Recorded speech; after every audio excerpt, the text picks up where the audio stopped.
어제 코로나19 신규 확진자 수가 114명으로 나타난 가운데 방역당국은 추석 연휴, 유흥시설 집합금지 등 구체적인 방역 방침을 밝혔습니다. 취재기자 연결해 자세한 소식 알아보겠습니다. 신지수 기자, 확진자 상황부터 알려주시죠. 질병관리청 중앙방역대책본부는 어제 0시 기준으로 신규 확진자가 모두 114명이라고 밝혔습니다.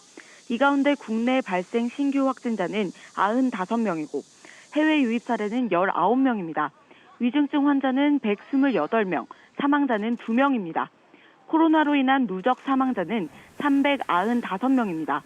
국내 발생 중에는 서울이 55명, 경기가 26명, 인천이 1명의 확진자가 발생해 여전히 수도권에 집중돼 있습니다. 네, 서울 지역에는 산발적인 집단 감염이 계속되고 있죠. 네, 서울 도봉구 예마루 데이케어센터에서는 확진자가 18명으로 늘었습니다. 지난 22일 처음 확진자가 나왔는데 이용자 9명, 직원 6명, 가족과 지인 3명으로 집계됐습니다.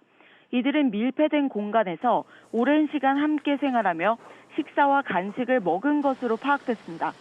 관악구 사랑마루 어린이집에서도 근무자 1명이 23일 최초 확진된 후 어린이집 관계자 4명, 원생 1명, 가족 1명이 양성 판정을 받았습니다. 서울시는 역학조사 결과 화장실 등을 공동 사용하고 거실에서 함께 식사하는 등 노출 위험이 있다고 밝혔습니다. 강남구의 부동산 업체 DYD 벨로먼트에서도 5명이 확진됐습니다. 네, 추석을 앞두고 있는데요. 정부가 구체적인 특별 방역 대책을 내놨죠.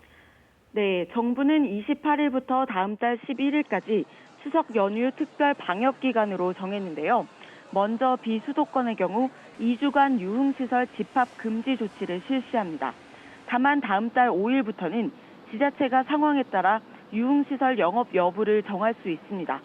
수도권에서는 고향에 내려가지 않는 시민들이 많이 찾을 것으로 보이는 식당, 놀이공원, 영화관에 대한 방역을 강화할 예정입니다. 뛰어앉기, 사전 예약하기 등을 철저히 지키도록 하겠다는 겁니다. 다만 정부는 국민들의 피로감을 해소하기 위해 미술관, 박물관, 도서관 등 실내 국공립시설을 다시 개장하기로 했습니다. 대신 이용 인원을 절반 이하로 제한하기로 했습니다. 추석 2주 동안 음주운전 단속도 강화됩니다. 늦은 시간에 음주 행위를 줄이겠다는 방침입니다. 방역당국은 연휴 기간 가급적 집에서 머물면서 여행과 외출을 자제해 줄 것과 마스크 쓰기와 손 씻기 등 개인 위생 수칙을 잘 지켜달라고 강조했습니다. 지금까지 사회부에서 KBS 뉴스 신지수입니다.